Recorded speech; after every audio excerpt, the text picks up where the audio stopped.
Ukhozi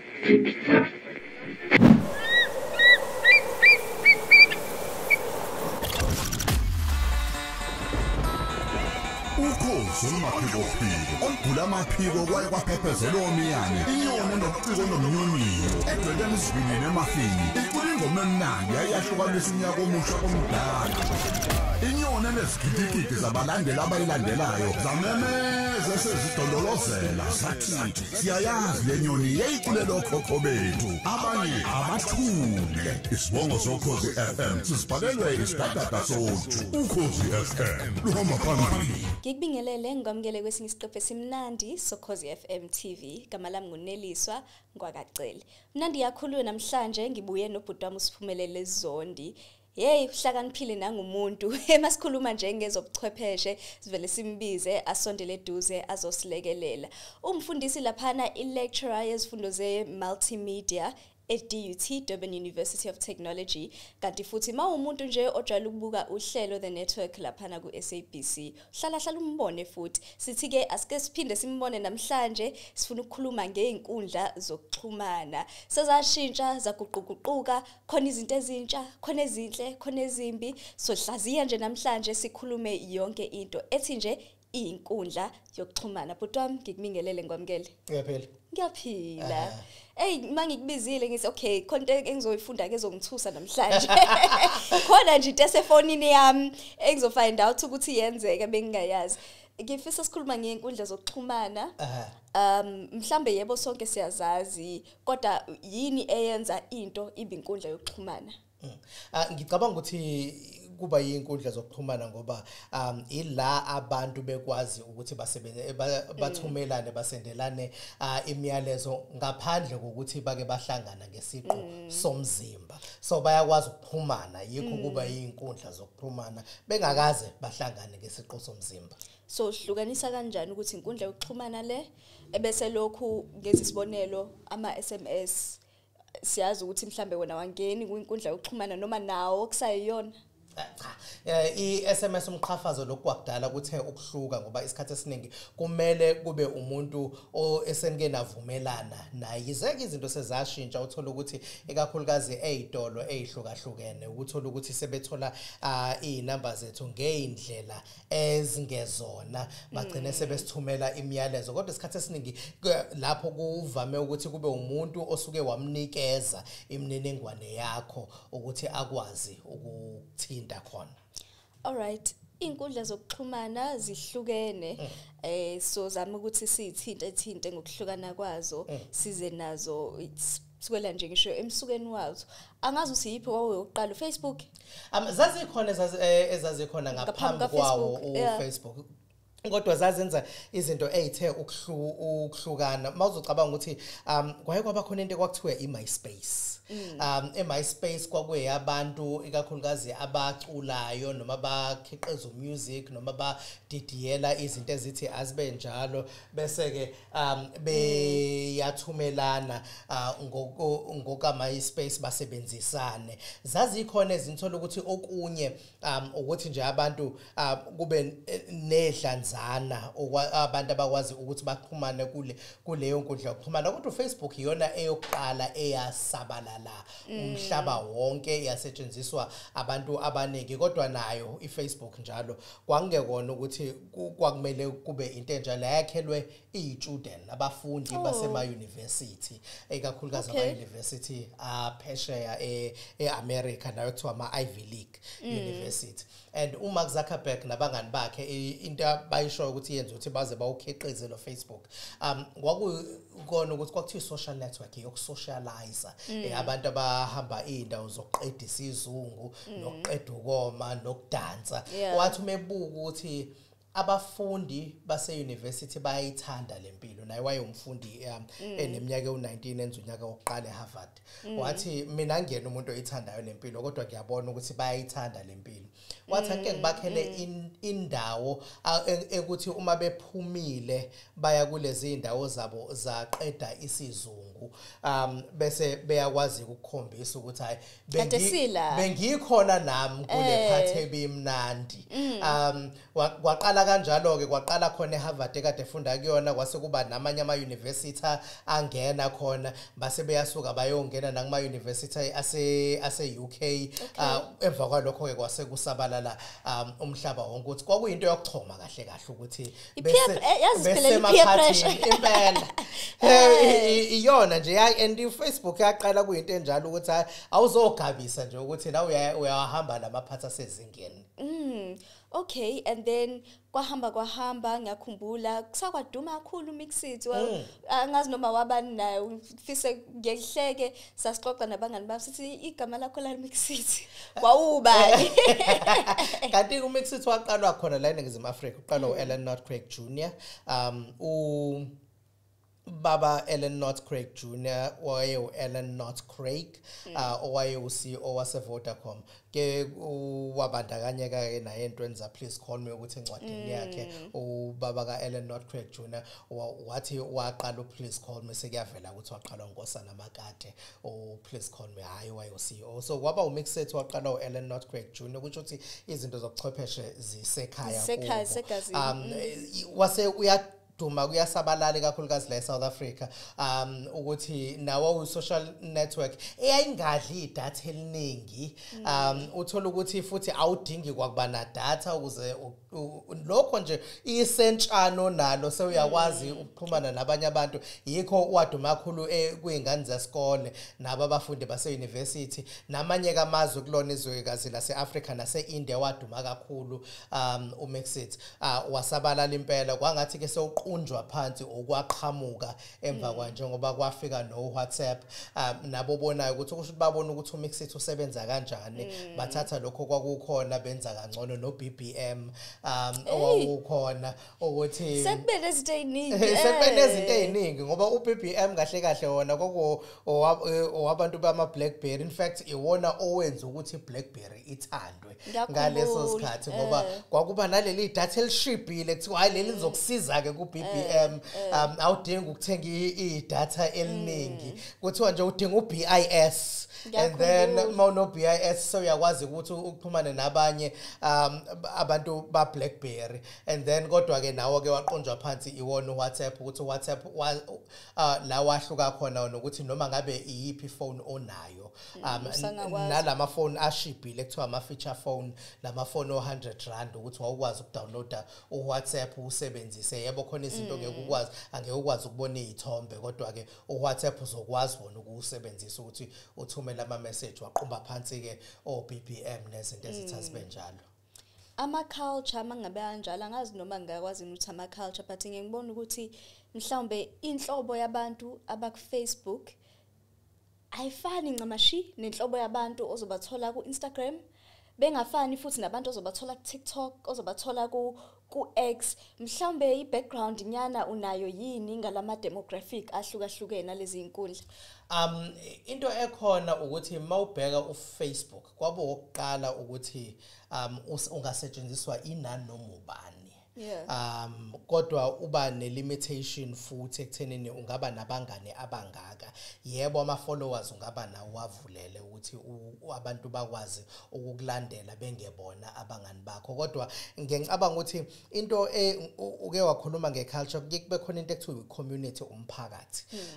into uFacebook ayenza ekuqaleni kwakuvamise ukuthi kube abangani bakho mhlawumbe abantu bufunda nabesikoleni abantu owawubazi ongasaba elikade nagcinana nabo uthola ukuthi seni community nomphakathi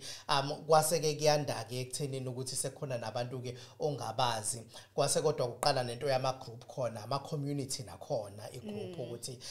siyabantu mhlambe abawomama basemakheshini ukuthi sesiqale icommunity yethu lapha ku Facebook yo mama amashilazi ukuthi siqalile leyo group ukuthi somphakathi othanda into eyodwa futhi ke nalapho siyakwazi ukumkhahlela phume ongahambelani nezinto zethu mhlambe asibafuna abadelelayo ikhona ke nama group athanda abadelelayo njalo njalo mawufika uInstagram uthe ukuhluka ngoba kuyekuthiwa khona lento ekuthiwa ama aesthetics ukuthi into ibukeka kanjani kumele Yeah. ibe yinhle usidayisela iphupho mhlambe iphupho engeke size siliphile thina Yeah. ngokwezithombe zawo uInstagram ukuthi kahle kahle awujulile ngokomcabango kodwa izithombe kumele zibe zinhle umuntu kumele agqoke kahle usisi kumele afake imakeup ifrontal ibe ifrontal usikhombisa ukuthi uncebeleke emabeach angempela wena uhamba indawo eziphesheya kolwandle ngakho naleyo yenza abantu abaningi ukuthi bagcine sebeyababukeli nje kuphela ama spectators ngoba angeke uyiphile lempilo phela ephilwa lapha kodwa kuke wakhuluma ngento ye peer pressure mhlambe mawufuna ukuyiphila lempilo ephilwa lapha sengaba yona ke peer pressure ukuthi ke yini ongaze uyenze ukuze uphile Sondele lempilo na ushuthi izithombe bese kuyoba ke ukhulume ngoX beku Twitter ngaphambili sengikhohle nano seku X manje ziyashintsha uX yes uX wona ngingathi abantu oyithola ukuthi isikhathi esiningi uqala bekuyinto yokujula ngokomqondo ngoba khona into ekuthiwa Arab Spring ngokwe Arab Spring ekuthiwa bakwazi ukusebenzisa wona uTwitter ngeminyaka yawo 2010 2011 abantu base North Africa o Egypt kube o Tunisia bese kuba khona ke nama countries ase Middle East angena le kulento ekuthiwa Arab Spring ukuthi babebona ngathi baphila ngaphansi kwengcindezi emazweni abo basebenzisa lona lelithuluzi ukukhuluma ngale ngcindezi ngoba kusho ukuthi sekukhona ithuluzi elivulelekile akusewona umphakathi wokuthi njengo Facebook ukuthi nginabangani la noma ngabe ubani awumazi umuntu kodwa ungamlandela nikhulume ngenikhuluma ngakho ukuthi bakhuluma ukuthi niyabona siphila ngaphansi kwengcindezi ekukhulumeni ngokuthi baphila ngaphansi kwengcindezi kwaqala amamash aba organizer eEgypt kube khona ayebezwa ngama-tweet nadwas i-tweet nadwa ukuthi siyohlangana phakathi nedolobha eCairo noma eAlexandria ukuthi uma sesihlangene sisebenzisa lona lelithuluzi ukuxoxa nabantu abala nabantu abangekho la wagcina sekuyamamasha amakhulu ke kwaqhumba phansi ohulumeni ngoba abantu bakhombisa ngokusebenzisa lelithuluzi yikho ko ohulumeni abaningi baqala babheka bathe izithuluzi elingasiqhumba phansi uzokuthiwa kwamanye amazwe ke uTwitter noma iinternet ke iblockwe ikakhulukazi kulabantu abaphila ngaphansi kwengcindezi esikhathini sanamhlanje ke sesino TikTok ngizwa abanye bethi kuyadlalwa ku TikTok kanti akudlalwa njalo TikTok into engathi usize ngayo wathi ukuhluka ku-Instagram ukuthi noma ngabe ubani uke uthole nabantu abasemakhaya bayiphilela impilo zabo nje thola ukuthi umuntu ku round wakhe wasemakhaya ugeza izitsha uyahamba yokha amanzi emfuleni abuye usewubona impilo ezijwayelekile zabantu ngingathi usize lapho ekuhlukeni kunalapha ku-Instagram ukuthi sewubona noma ubani eziphilela impilo yakho bese kubakhona ke nabadlalayo ke bese wasiza na uthola ukuthi nabantu bezinto bungeke uzibone kumabona kude ngesikhathi saphambili njengendlama igcwele indlama ku TikTok ubungeke uyibone kumabona kude kuba khona uhlelo lodwa mhlambe bekuthiwa iRoots uyolinda kuze kube yisonto ntambama lolo hlelo mawufuna ukubona umculo kaMaskandi ngaphandle kwalokho into yamasiko ethu maZulu into mhlawumbe ubungeke uze uyibone nje kwanhlobo kodwa soyibona zonke izinsuku lapha ku TikTok ngathi isize abantu abanjalo ngazuthi bebengabonakali kahle bebefihlekile ngenxa yokuthi utelevision kunabantu abathatha izinqumo ekuthenini yini ongayibona kumabona ukuthi lapha sekuyimina nje engithi ngiyengomeni ngomgqibelo ngizoyishutha ingoma mangifika kuyona umthelela wa social media usakhuluma nje ngo TV embonini ezinkulu mhlambe esikhipha ama movie ngiyanotice nje mina attention span yami ngifuna uqamba amanga isinciphile ngoba sengijwayele angazi noma uYouTube uyangena yini kule ngxoxo yezokuxhumana but ama video amafishane wabona ku Instagram khona ama reels TikTok khona ama TikTok kodwa i-app ne-app usufica ivideo ya 2 minutes uthi yabuka kumele ngiqale imovie ya 2 hours ngiyoqeda nini uYouTube nawo uyabona ukuthi bewunama video amade uYouTube YouTube Sunama shorts. sebenama shorts because bayabona ukuthi lento esho ye attention span ukuthi abantu abasakwazi ukuconcentrate entweni eyodwa isikhathi eside abanye bathi yawubulala ke leyo nto umqondo ngoba njengabantu ukuze sikwazi ukuba abantu abakhiqiza izinto ezizosiza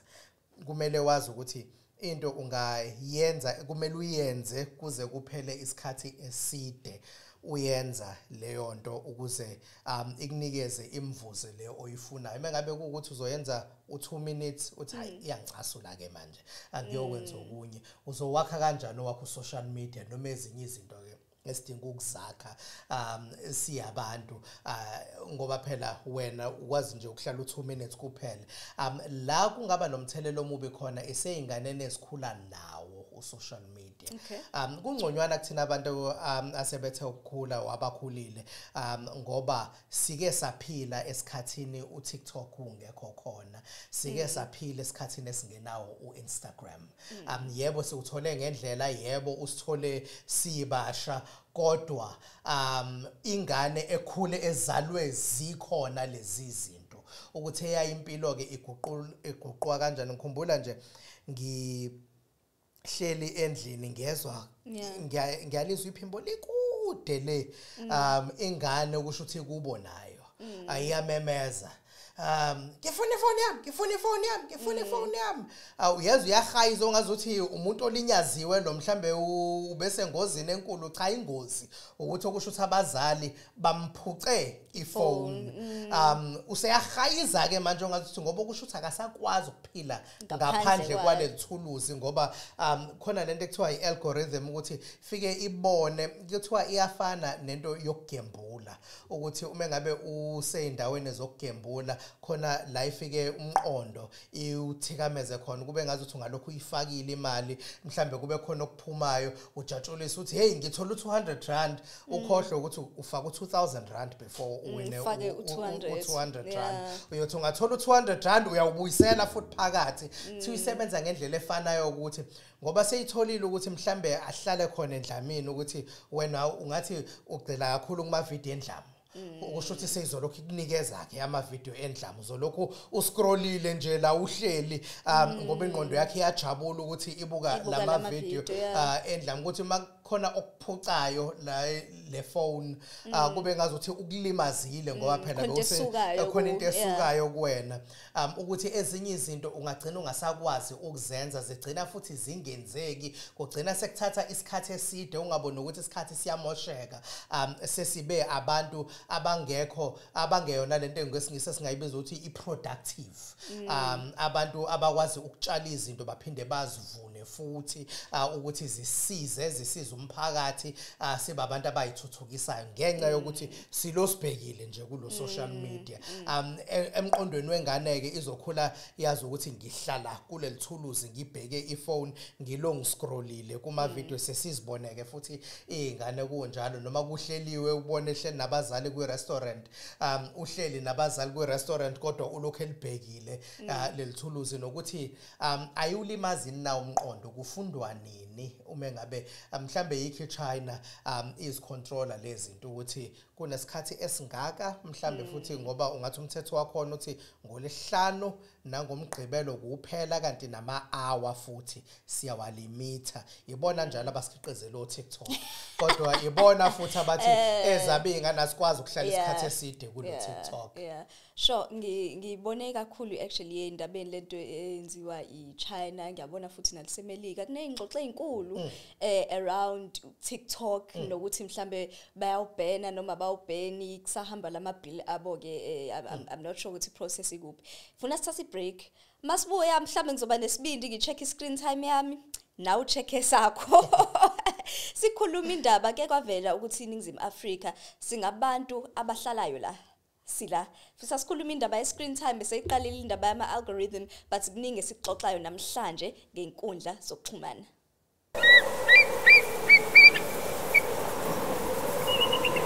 Siphinde sikwamukele ku Khosi FM TV sakhuluma nobhuti wabo Siphumelele wakaZonke usebenza kakhulu kwezobuchwepheshe, lecturer laphana eDUT kwi-Multimedia Studies mangaphazami, phinda umbone nakuhlelo i-The Network mawubuka uSABC. Sikhuluma indaba yeinkundla zokuxhumana. Sisasi breaking ikhipha ifone yami ngithi angeke ngibheke ngempela ukuthi i-screen time sami sithini. Ngathi akaqagele. Waqagela 3 hours. Ngathi asivele siyeke. Ngathi asiliyeke lolu daba. Average screen time yethu thina la eNingizimu Afrika ithini? Iko 9 hours. Iko 9 hours. Okushuthi 9 hours sila. Cabanga ukuthi mawusebenza umsebenzi u8 hours. So ungena ngo9 uphume ngo5 noma ungene ngo8 uphume ngo4 kuya ngokuthi usebenza. Shift yonke le. Shift yonke. Okusho ukuthi wena isikhathi singaphezulu kweshift kahle kahle ngoba phela u9 hours maku8 hours isikhathi somsebenzi wena u9 hours uku social media usithathephi isikhathi sokuba social media. Abantu abaningi bazoyiphika uma bengasicheckanga iscreen time sabo ukuthi kunjalo kodwa uboke ubheke mhlambe mawenze ezinye izinto ezibalekile noma ukhona emsebenzini ukuthi iphone awuyishiyi yini online eceleni uke umngane wakho mhlamba kusendela imessage sewusukile la into oyenza emsebenzini sewula uphendula umngane wakho okunye lezi zinto mengabe ukuthi ziyapop up mhlambe khona umuntu ovamise icomedian evamise ukufaka ama video owathandayo izokutshela ukuthi hey ubani usepostile okunye ke mina ngeke ngithi kuyinkinga ikona ukuthi uzothola ukuthi uTikTok yikho bethi mhlawumbe uTikTok uwes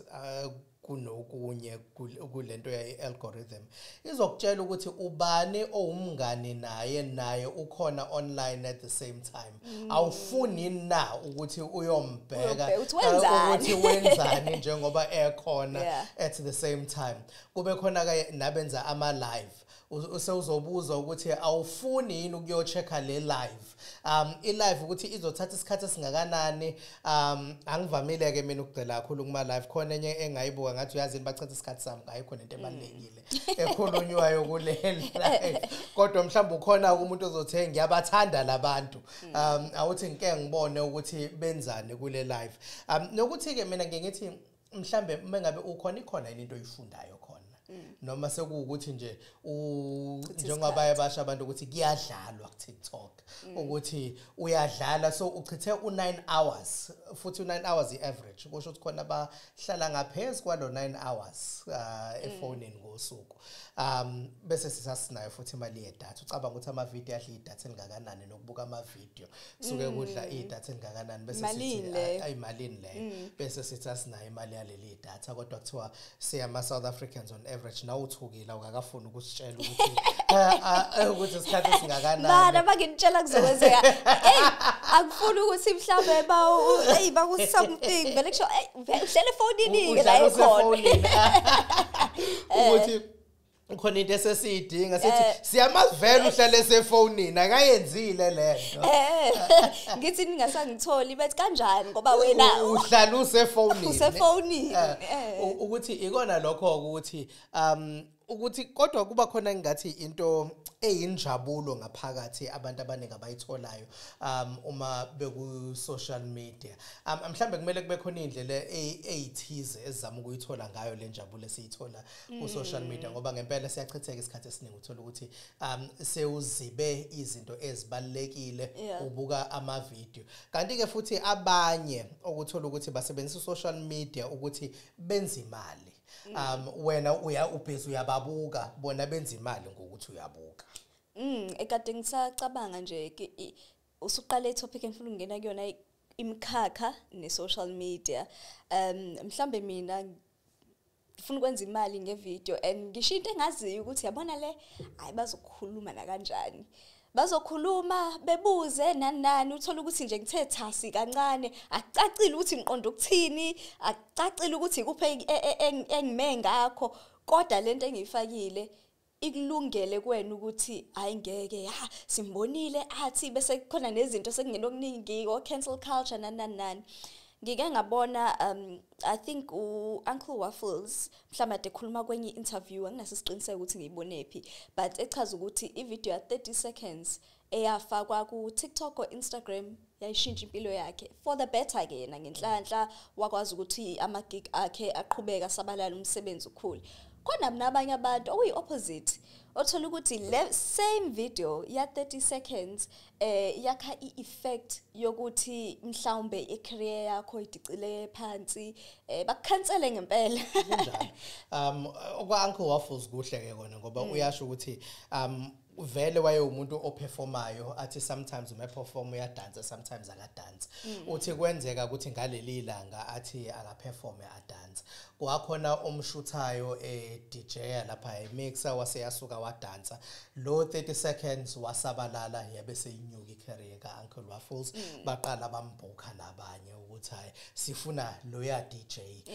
ukuthi uma DJ aphinde adanse kanje and then seswa ukuthi useperforma koCoachella eAmerica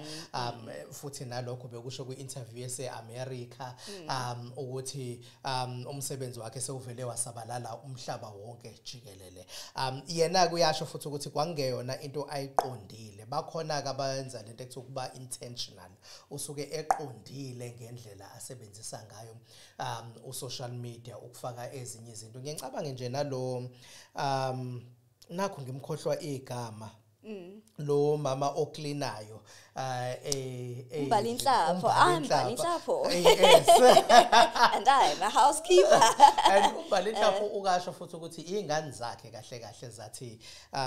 akenze lento uthi kwakubakhona kubafana bakhe ababili uthi omunye wathi awuzama ukufaka ku TikTok wathi hayi ku TikTok kuyadanswa kwenziwa ama challenge mina ngiyofunana ku TikTok ngoba phela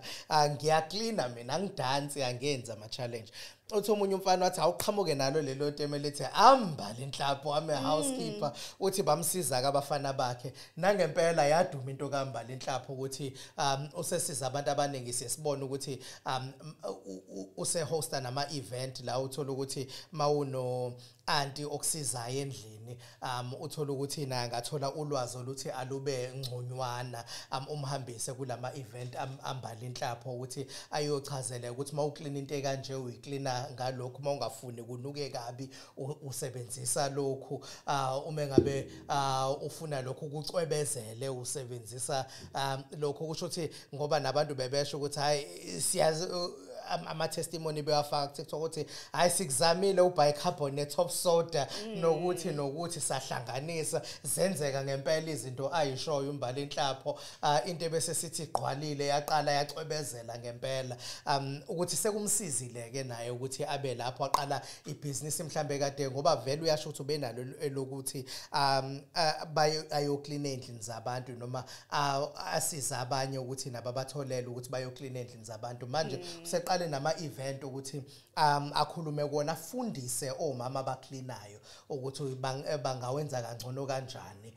umsebenzi wabo ukuthi nabo bathuthukise amakhono abo okucleana babe baningi ke ngoba nabo bakhona nabashoyo abadansayo ngoba phela yaziwa ngokuthi bekuyama dance challenges eTikTok eSouth Africa yakhumbula yaqala imusically before izibe uTikTok kanti ke eChina i-bike dance banehlukile kancane kuneyethu ngoba phela ngokwemthetho yaseChina kuthiwa uya control into abantu abayishoyo nabayifaka einkundleni zokuxhumana baya control abakufakayo kuyasho ukuthi yabo ke inazi izinto ezifundisayo kakhulu ngoba abantu abathi abakhiqizayo lobuchwepheshe abagcile kakhulu ekuthenini umqondo wengane kumele wakhiwe ujule ukhiqize izinto into senzisise kuthina ke kuthiwa isize kakhulu ngoba kusho ukuthi into ye creative economy isize kakhulu abantu aba creative entweni zabo njengabaculayo njengabadansayo abalingisayo impela ama actor njalo nama painters uthola ukuthi umuntu uya painter lapha e-studio sakhe ushaye u-live ukuze ubone ukuthi i-painting iqhamuka kanjani ekugcineni uma eseyenzile kuthiwa isize kakhulu iyalekelela kakhulu lento ekuthiwa i-creative economy nabantu ke aba-travelayo ibasizile nabo ukuthi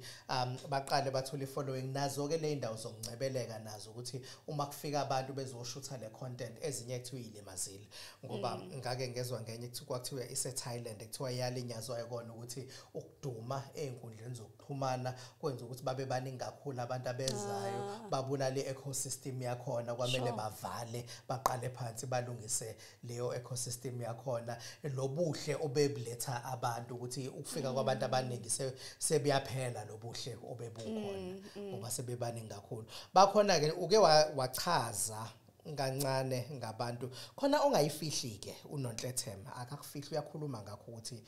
ukufika kwa social media kwayibulala icareer yakhe uyasho na ukuthi ngangisemncane ngaduma ngekhathi zokuthi yayingekho i-social media ngoba yena waduma ngeminyaka yokuqala kwama-2000 decade yokuqala yama-2000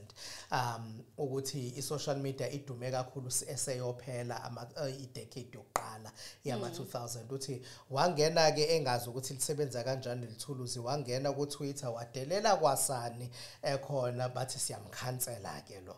kwabe sekuphela kwecareer kade umuntu obethandwa kakhulu ingakabiki i-social media uyayichazeka indaba yakhe esho ethi wayesemncane wayengayazi lento imthole esedumile edume emncane kanti ke uzoyisebenzisa ngendlela eyiphutha yabisibulala icareer yakhe. Usakhuluma ngalokho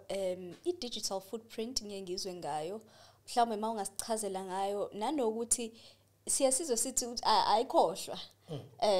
njokuthi wenza isamncane so mangibhala namhlanje ukuthi kuyashisa ngisho sengina 100 kuyobonakala ukuthi ngo2024 wabhala ukuthi kuyashisa ngalesi sikhathi i-digital footprint ngathi asiqale nje sikhulume nge-footprint ukuthi unyawo so masokhuluma digital footprint mawuzocabanga ngendlela yasemhlabeni ukuthi ibanga osulihambile indawo ofike wamakuzona nokuthi wenzeni kulezo indawo ofike wamakuzona ukuthi mawuhamba emgaqweni ngifike ngamakulowamuzi ngacela amanzi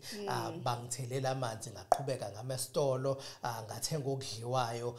njalo njalo so mase kuyi digital footprint ukuthi nakhona icabange njengomgwaqo ohanjwayo ukuthi njengoba uyichaza ukuthi ngo2024 ngabhala ukuthi kulonyaka ngabhala ukuthi kulonyaka ngabhala ukuthi lapha yangadelela obani ongazi noma ngokuzayo mhlambe sebe abasunguli benkampani ofuna ukuyisebenzela yini labantu abadelela awusaqashiki ngoba wena ubumuntu obubadelela labo bantu nokuthi ke ikakhulukazi kwimpilo yosaziwayo ukuthi yini oyimelayo yini oyivikelayo ukuthi nalokho kuyakhumbuleka esikhathini esizayo kuke kwaqhamuka nje lento lempi ekhona njengamanje phakathi kwe-Middle East kwabase-Palestine nabase-Israel ukuthi ke kwaliwa nosaziwayo baseMelika ukuthi i-digitini ukuthi anisho lutho ukuthi nithule and kwaba khona abaqhamukayo bevikela lelithathe kuvele bese beyaqhamuka abanye bethi awukwazi ukuvikela leleya side noma uvikele leleya side manje na ke nokuthula kwakho kungagcina sake ngesinye isikhathi sekuyiyona into ecindezelayo ukuthi wathula ngesikhathi abantu bakuleya ndawo becindezeliwe iyayithini indaba asike siyobheka ngoba kodwa ke mhlambe ikona okuphephile ukuthi uvele uyithulele nje ngoba ngiyakhumbula ukuthi nayo Black Coffee eminyakeni emibili emithathu edlule kwake kwaliwa naye eNingizimu Afrika ngenxa ukuthi abantu baseNingizimu Afrika kuyona lento yase Middle East bahamba nobane kwathiwa uthi bewuyephi uyokwenzani kwathiwa asike simeke emculweni wakho wabuya waxolisa wathi hayi benginganakile ngiyaxolisa ngoba iyona into esikhuluma ngayo masithi i-digital footprint ukuthi ibanga olihambayo nezinto ozenzayo nokuthi nezinto oshoyo ukuthi zingaba namuphi umthelela esikhathini esizayo ngoba yebo ngathi kuyadlalwa kodwa kudlalwa nje kuphela uqinisile shem ngiyengibone ngathi ikakhulukazi kosaziwayo izinto ezifana ne-social media ungathola sezibaphoqa ukuthi bakhulume la khona uthola ukuthi asike sithi umuntu nje ongafunda ukuhlangana yena asike sithi uyidlalela isiginci ufuna ukuposta isiginci sakhe nje kodwa ngoba nakho usene platform yabantu abawu 3 million abambuka edlala isiginci kwathula nje wesigincana lapho kwenzeka izinto emhlabeni kodwa kokunye ngisho ukuthi mhlawumbe nawe usaziwayo awudingi ukukhomenta noma ube nevoice kuyona yonke into kumele usifundise kuqala ngezinto ezenzekayo phambi kokuba ucommente nokuthi ke ngesinye isikhathi ukuthula ikona ke yebo bangakulwisa abantu ukuthi uthule kodwa uthule ngoba ungazi uthule ngoba phela akuyona into ongaba neopinion ekuyona ngike ngibone nabanye bekhala ngama podcast ukuthi noma ubani une podcast uthi ubuka amanye kushiwo into ezishaqisayo kwakhona omunye ke waposta ukuthi mhlambe kumele i-equipment yokupodcast ke ithi ukubiza ukuthi kube yalabantu abaqale basifundise ngezinto abazokhuluma ngazo kuqala phambi kokuba bakhulume ngoba lento yokuthi wonke umuntu une podcast ngoba seyithe ukwehla imali yokuthi kuthengwe lezi zinto usesho noma yini nezinto ezishaqisayo ukuthi sithwala izandla ekhanda ukuthi ukushonga ngempela kodwa lokho nabanye ke bagcina sebekhanselwa njengoba usho ukuthi kwaqhamuka no cancel culture kwezinye izinto ukuthi lo ungathi usho izinto esingavumelani nazo singahambisani nazo kanti nokuthi kumhlaba uyaguquka uyashintsha ngoba ngingisho ukuthi before i-social media khona nento iSouth Africa ike yaba kwi-apartheid uthola ukuthi khona amazwe aye abuzwe manje kuthiwa nenzane ngeapartheid kodwa ke ngicabanga ukuthi ngaleso sikhathi umhlaba wawuhlukile ukuthi ngendlela abantu ababephila ngayo ukuthi ingcindezi yabantu bebala elithize kwangeyona into enkulu kakhulu kodwa esikhathini sanamhlanje ngoba ingcindezi yabantu sekuyinto ebalekile ukuthi silwe nabantu abacindezela abanye sebeyaqhamuka babuza ukuthi kahle kahle siyakhumbula uyisupporter le yanto ikhathi seyishintshileke ngalesa sikhathi sasihamba nabasupportayo kulokhu sesihamba nababegceka ngalesi sikhathi yikho ngithi mhlambe ke kosaziwayo kuhle ukuthi umuntu avela athule nje ayibukele ngoba awazi ukuthi umoya uyophephuka uzophephuka ngawe and vele uphephuke ngawe kade kuthulwe sonke lesi sikhathi I think so ngasemaphetheleni but ngikhumbula into eyenzeka manje khona ngizothi influencer eMelika eke yaposta kuma Grammys ngicabanga ukuthi i-theme yakhona bekuyi Garden of Time and ingubo yakhe ibe inspired by Marie Antoinette years ago kumlando umuntu vele wayicebile eFrance let them eat cake let them eat cake abantu were not happy ngalo let them eat cake and abantu baqala idigitin beqhathanisa neguillotine okuwumshini wokunquma amakhanda kuyicebi zalesi sikhathi and abantu bathi siyawa blocker ama celebrity osaziwayo siyaba blocker because asifuni benze imali ngathi okuyisikhathi nje bengithi umuntu hlala ubona ukuthi siphile esikhathini esi-interesting so kumele umuntu aqaphe ngempela nesikhathi sesilwa nencindezi ngoba ngisho ukuthi kwaba khona izikhathi zabo zakuceba ukuthi umuntu ucebe ngendlela engeyona ukuthi njengamanje silwa nokuthi ke ngaphambi kokuba ufake ubuso ngoba phela umuntu angasho ukuthi ngithungeliwe ongithungelile kodwa ubabani lobuso obufakile umeleni lo muntu wobuso obufakile uke wasifundisa yini wena saziwayo ngalo muntu wobuso obufakile ngoba ngokufaka lobo buso kusho ukuthi uvumelana nezinto ezazenziwa uyena lo muntu wobuso obufakile ngoba kukaningi impela osaziwayo njengoba ngenze isibonelo ngayo Black Coffee wathi bengazi ukuthi mhlambe sesifikile esikhathini sokuthi njengobusho ukuthi abantu sebenama platform and i-platform yakho ayisekho private i-platform yakho ikunikeze i-access ukuthi ukwazi ukukhuluma nabantu abaningi ngakho ngaphambi kokuba uphakamise izikhwama yezwe nelithize zifundise ngemthetho yezwe ungafiki kulelo zwe ofika kulona kuthiwa licindezela abantu kahle kahle leli uthi hayi bengingazi mina bengiqashwe bengizosebenza bengifuna ukondla umndeni wami umndeni wakho abanye bangaphendwa bathi saziwayo umndeni wakho usitshela einkundleni zokuxhumana ukuthi uwondla ngegazi labantu So izona izinto ekumele nabo saziwa benama platform wona lawa ekumele bazigade isikhathi esiningi. Kodwa ke kukhona okuhle okukhona ku social media. Akukona ukuthi into embi kuphela. Abantu bangaphila bangayisiza njengokuthi nje ngicabange usisi engake ngahlangana naye eSoshanguve ePretoria owayedayisa amadeki. So kusho ukuthi wayewapenda ngembala emihle leyo uyithole ko round baMandebele. Apende amadeki uthi wasizwa uWi-Fi wamahala no Facebook ukuthi elokishini la ngakubo uthi kwakhona la ehamba yohlala khona kuona lo Wi-Fi wamahala aposte amadeki asewashuthile bese wathola ama client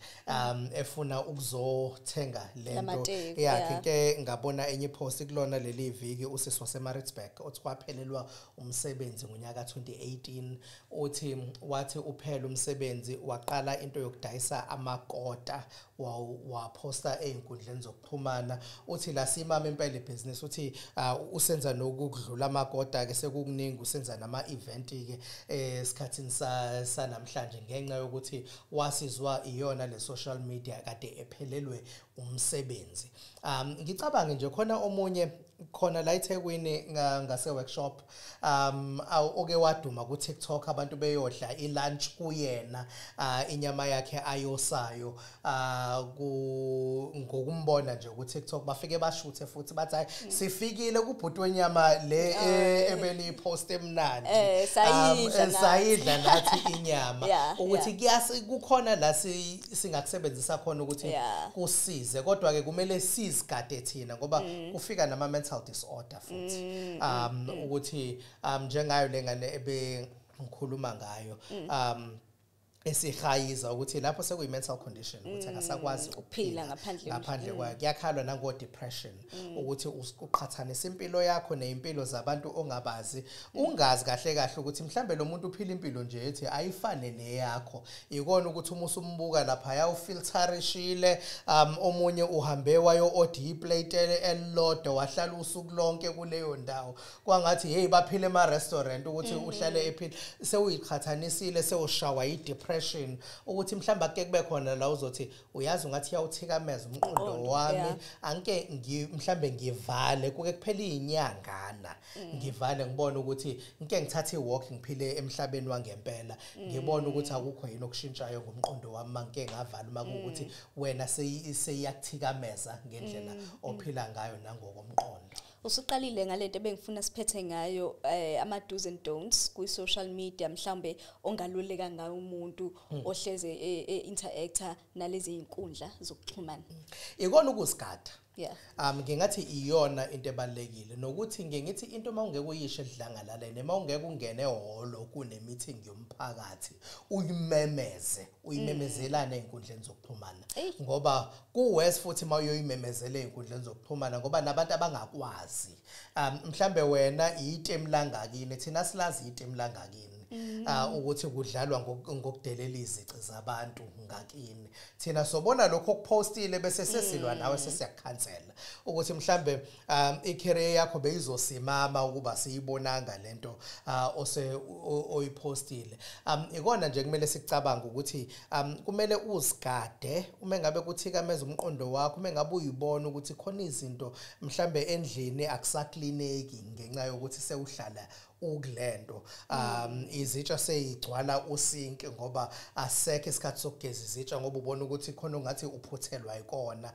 akukho phuthelwa ikona awuke ukuvale nje isikhashana ngoba ungathi sekuyakuthikameza ngokomqondo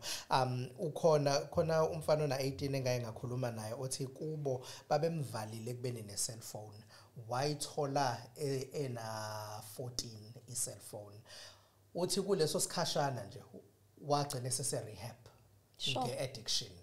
ukuthi i-addiction efana ne-addiction yeyidakamizwa i-addiction efana ne-addiction yotshwala i-addiction efana namanye ama-addiction and ngaphandle kwe social media ne gaming abadlala ama video game nakho kuba iaddiction ubona ukuthi umuntu akasakwazi ukuphila ngaphandle kwalento yikho ngithi kumele usigade and ubone ukuthi sengikwenza kakhulu angike ngibone ukuthi mangaphela inyanga ezimbili ezintathu ngivalile ikhona imisebenzi ke eyidingayo njengomsebenzi mhlambe wami nawe ukuthi awukwazi ukuphila ngaphandle kwakho ngoba uzothola ukuthi okunye kwe screen time ikona ukuthi bewenza umsebenzi ngakho ke lapho ke angeke size sikuvimbe ngoba phela umsebenzi wakho udinga lento kodwa mawungasebenzi uyakwazi na ukuthi ke angisebenzi manje ngikuvalile ngakubeka eceleni ngoba phela sengiphumile entweni edinga ukuthi ngibe lapha ya Bhuti wami sibonge kakhulu ngesikhathi sakho kuningi umuntu asevuleleke amehlo ngakho ngiyethemba ukuthi nombukele ekhaya ukwazile ukufunda likhulu asithembe ngiyabonga Sibonge kakhulu nakwena mbukeli weCause FM TV uthi uhlale nathi kuze kushaya isikhathi samanje bengihle nobhuti wami usiphumelele wakaZondi ezobuchwepheshe sophinde simbize nje futhi kuningi esikwenzayo ethinta ubuchwepheshe amafoni amakhompyutha izindlu zethu yonke nje into kuningi esingakufunda mina nawe siphinde na kanjani sihlangane kuzo inkundla zokuxhumana sesiyipostile le video ufike uyilike uyirepost yabona le ufike uyilike kanye ngikujudge nge screen time sakho ngikuthanda kakhulu igama lami uNeliswa Cele